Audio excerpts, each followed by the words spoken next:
Yakobo mwana wanjye niki gitumye wiheba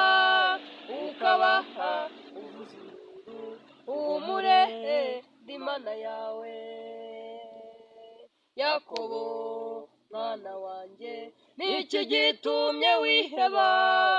ukabaha uvuza induru uhumure ndi Mana yawe naraguteruye ukivuka ndaguheka mu mugongo wanjye wa mugongo waguze ntaho wagiye Yakobo we imfizi zari ndazibura uruyenzi nkiguhetse mwana wanjye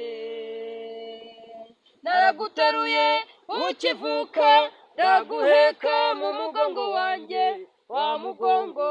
waguhetse ntaho wagiye Yakobo we imfizi zari ndazibura uruyenzi nkiguhetse mwana wanjye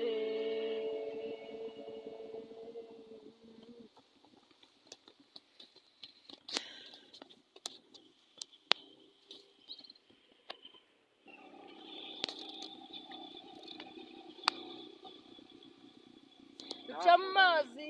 azakuzera ni ukuri kose